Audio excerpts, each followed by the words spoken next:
নমস্কার, blog express চ্যানেলে আপনাদের সবাইকে স্বাগত জানাই। শিলংয়ে আজকে আমাদের দ্বিতীয় বলতে সেকেন্ড দিন আমরা ঘুরতে যাচ্ছি। এটা আমাদের তৃতীয় দিন। তো সকালবেলায় উঠে বেরিয়ে পড়ছি। আজকে অনেকটা দূর জার্নি আমাদের, মোটামুটি 3-4 ঘন্টা তো লাগবেই গাড়িতেই। যাচ্ছি আজকে রকি রিভার দেখতে। তো যাওয়ার রাস্তাটা দেখতে পাচ্ছেন, এখানে রাস্তা তৈরি হচ্ছে। রাস্তা তৈরি হচ্ছে ভালোই আছে, কিন্তু সবথেকে একটা খারাপ লাগছে যেটা হচ্ছে পাহাড় কেটে কেটে রাস্তা বানাচ্ছে, পাহাড়গুলোও নষ্ট হচ্ছে। এতে কি হচ্ছে, ল্যান্ডস্লাইডের রিস্ক হয়ে যাচ্ছে। যেহেতু পাহাড়টা ভাঙছে, সেই জন্য পাহাড়টা হিলে যাচ্ছে, একটুতেই ল্যান্ডস্লাইড হচ্ছে এখানে অনেক। তো যাই হোক, ওই খারাপ রাস্তা পার করে আমরা একটা রাস্তায় চলে আসছি। এখানে রাস্তায় হঠাৎ করেই ওয়েদার চেঞ্জ হয়ে গেল। চেঞ্জ হওয়ার পরে পুরো কুয়াশা রাস্তা দেখুন। মোটামুটি আধা ঘন্টা 45 মিনিট আমরা এরকম কুয়াশার মধ্যে দিয়ে আসলাম, এই রাস্তা দিয়ে আসলাম। তো প্রথম ভালো লাগছিল ঠিক, তারপরে আর ভালো লাগছে না, কারণ দুই পাশে খালি ঘন কুয়াশা থাকলে যেরকম হয়, যেরকম প্লেনে যারা যাতায়াত করে দেখছে যে প্রথম ভালো লাগে, তারপরে কিন্তু ভালো লাগে না, খালি মেঘ আর মেঘ। তো যাই হোক, অনেকটা রাস্তা অলমোস্ট কমপ্লিট করে আমরা চলে আসছি এখানে রকি রিভারের কাছাকাছি।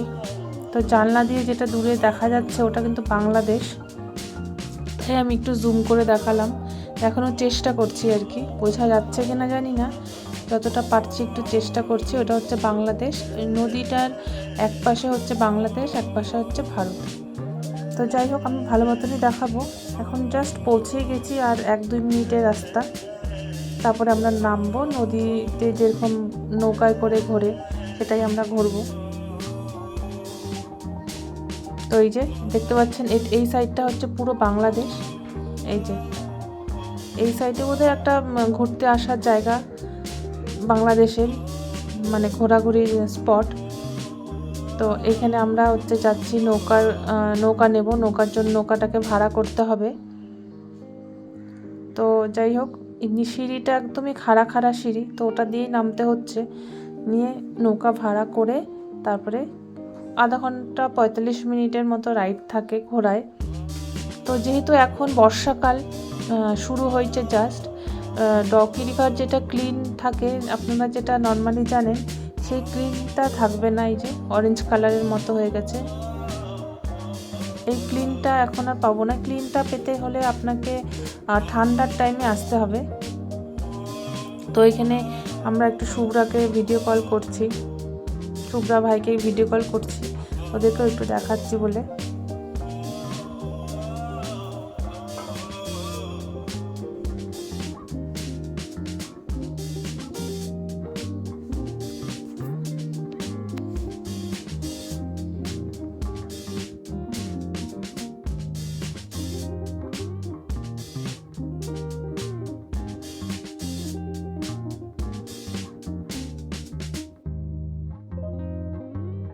আর এদিকে জল এসে এসে পাথরগুলো কীরকম ভেঙে গেছে দেখুন।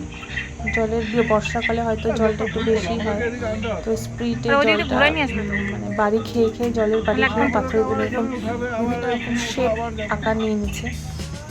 আর নদীর জলটা একদমই ঘোলা। ঘোলার কারণ হচ্ছে এখানে কনস্ট্রাকশনের কাজ হচ্ছে। উপরে একটা ব্রিজ দেখতে পাচ্ছেন, এই ব্রিজটা অনেক পুরনো ব্রিজ, তো সেজন্যই আর কি নতুন করে ব্রিজ হচ্ছে। তো ব্রিজটার জন্য কনস্ট্রাকশনের কাজ হচ্ছে বলে এখানে জলটা একটু ঘোলা আছে। ঠান্ডাতে আসলে হয়তো পরিষ্কার পাওয়া যাবে, কিন্তু আমার মনে হয় না 1-2 বছরের মধ্যে এই জলটা পরিষ্কার হবে, কারণ ব্রিজ বানাতে তার কয়েক মাসের মধ্যে হয় না, ব্রিজটা অনেকটা টাইম লাগে হতে। ওই যে দেখতে পাচ্ছেন ওখানে কনস্ট্রাকশনের কাজ হচ্ছে। তো এই জলটা পরিষ্কার হতে আমার মনে হয় অনেকটাই টাইম লাগবে। ভালো লাগছিল, এই রাইডটা বেশ সুন্দর লাগছিল।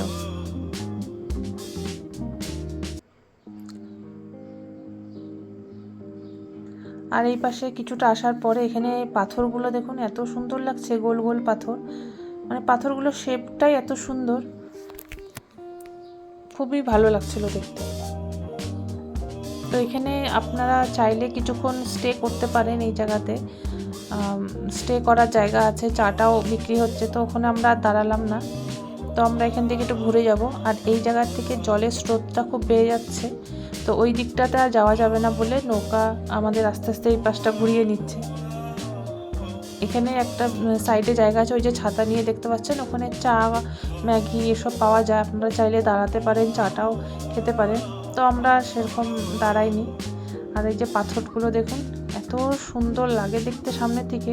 আসলে কি হয়, ফোনে তো অতটাও ভিডিও করা সম্ভব না, তাহলে তো অনেকটা বড় হয়ে যাবে, তাই যতটা পারা যায়। আর এখানকার ওয়েদার, যে কিছুক্ষণ আগেই বললাম, এখানকার ওয়েদারকে মানে বিশ্বাস করা একদমই খারাপ। কিছুক্ষণ আগেও আমরা রোদ দিয়ে যাচ্ছিলাম, কিন্তু এখন দেখুন একদম মুষলধারায় বৃষ্টি হচ্ছে। তো নদীর মাঝখানে আমরা দাঁড়ানোর কোথাও জায়গা নেই, তো সাইডে একটু দাঁড়ালাম, ভিজে টিজে আসলাম, তারপরে আর ভিডিও করা হয়নি। এই রাস্তাতে আরেকটা ঝর্ণা পড়লো, ওয়াটারফল, তো ওখানে ওইটা দেখতে একটু দাঁড়ালাম, একটু ফটো তুললাম। তো ঠিক আছে, আজকে এতটুকুই। নেক্সট পার্টটা অন্য ব্লগে শেয়ার করব, কারণ একটা নাহলে অনেকটা বড় হয়ে যাবে ব্লগটা। তো ঝর্ণাটা দেখুন খুবই সুন্দর লাগছে, বর্ষাকালে কিন্তু আরও বেশি সুন্দর লাগে দেখতে, মানে রাস্তার ওপরে জল চলে আসে। তো ঠিক আছে, আজ আসি, দেখা হবে অন্য ব্লগে। সবাই ভালো থাকবেন, আর ব্লগটা ভালো লাগলে অবশ্যই সাবস্ক্রাইব করে নিতে পারেন।